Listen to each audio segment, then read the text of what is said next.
Brandenburg Gate in a few years ago. We took a trip there, and we've also got another slide there of two of our famous, well, fairly famous ex-Ambrosians who took a career in politics.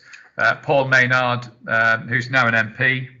The other one actually is Greg Mulholland, who's another ex-Ambrosian who went on to become a Liberal Democrat MP, but he's no longer in the House of Commons now. So just a couple of ex-Ambrosians who became MPs. A couple of years ago we had three, but I think we're now down to just those two. So of course Damien Hines was the Education Secretary, and a few years ago, and Paul Maynard on the right is still an MP, but neither of them now are ministers.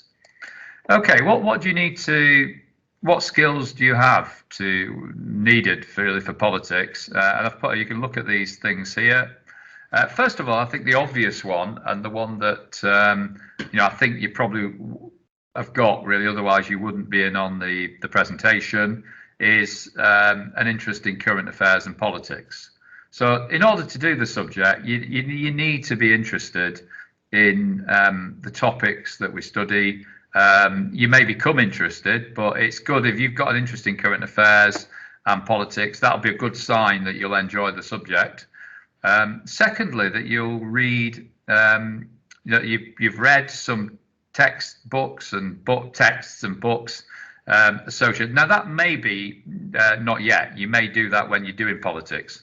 So there is quite a lot of reading. I encourage you to read. You get a textbook, but also there's a number of texts around politics that you may be interested in that will hopefully inspire you to read while you're doing it. In terms of communication skills, we have fairly small groups. At the moment in the upper six, we've got 10 pupils, and we have lots of discussion. We have lots of interactive consultations about politics. And so communication skills, we do presentations, we do debates. So there's lots of improvement there. Writing, there is some extended writing. There's quite a lot of essay writing in the exam, but there's also shorter response questions as well. So really, yeah, an ability to kind of write well, also being receptive to new ideas and concepts. So hopefully terminology, your vocabulary will improve through looking at things like ideas, concepts. We're looking at things like America, for instance. We've been looking at things like separation of powers, checks and balances, federalism, fascism, socialism, liberalism. So just being receptive to new ideas, new concepts, hopefully that will improve over the 2 years. Okay, links to other subjects. So you will be doing 3 subjects, most of you. Some of you will be doing 4. So the most common, popular choices are history and politics. Those 2 most common link. There's quite a lot of crossover between those 2 subjects. So if you're doing history, the politics side there's quite a lot of politics in history. Similarly, with doing politics, if you do history, that will be an advantage. However, there's lots of links between business studies, English literature, geography, economics, and French.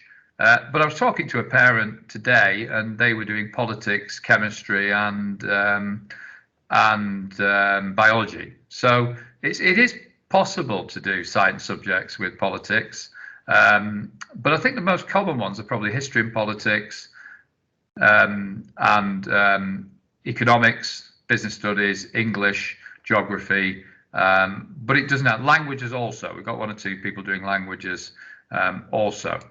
Now we also do a lot of extracurricular activities in politics. I'm sure some of you, both of you, probably aware of the Politics Society. We've had lots of speakers in school, and you can see some of them there. Jonathan Tong, who was a presenter on BBC TV, and also I'll just show you a couple of pictures here. We have this guy here who's a peer, Lord Goddard came in to speak to us. Also, Graham Brady, recognise him there in that picture, came in to speak to us last year. We've also had Lord Norton. Lord Norton is a prominent peer, and he's a specialist expert in House of Lords, constitutional reform. And we've also had ex-pupil, a guy called Arik Chowdhury, who runs his own think tank in London called the Resolution Foundation, and he talked about e-democracy. So we do like to get people coming in to speak to us. We also like to go out when it's not COVID, when we've not had COVID restrictions. We had trips to the USA, Russia, Berlin, Poland. We have an annual trip to Parliament for the Sixth Form Politics Group. Show you a picture of that. You see Mr. Brady again, he's our MP. So he takes us down. So we go down, and there, Mr. Wilcock again with me and Mr. Brady on the steps of the House of Commons. So we do that every year, but there are lots of other trips that you can just read through them there, that we like to do. We've been all over, really, European Parliament, America, and this is obviously, when the COVID restrictions end, we'll be thinking of getting back into doing this again. Okay, further education. If you do decide to carry on with politics after the end of your 2 years here, you could go to university, and you could do a single politics degree. But most people tend to mix politics with history, international relations, law, business studies, economics. It's quite the most popular problem is a joint degree. There is a thing called politics, philosophy, and economics that is very popular also. Places like Warwick.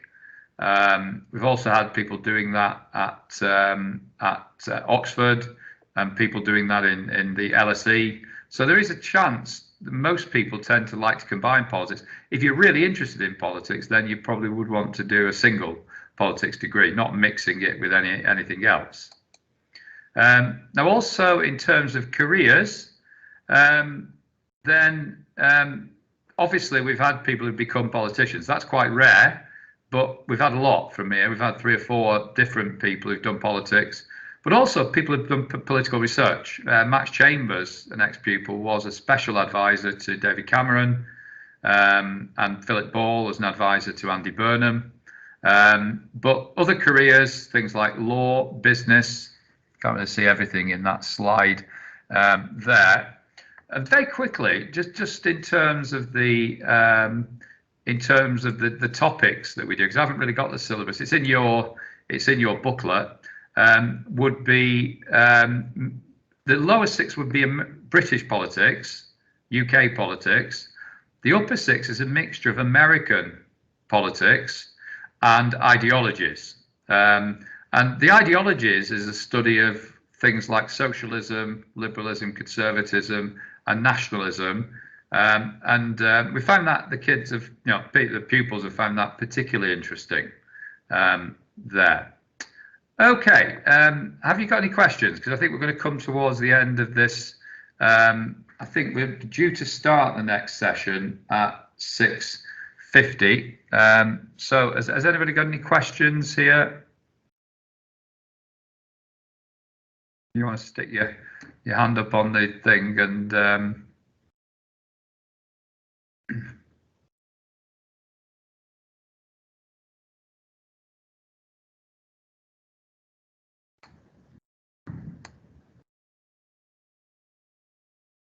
okay, that's not a problem.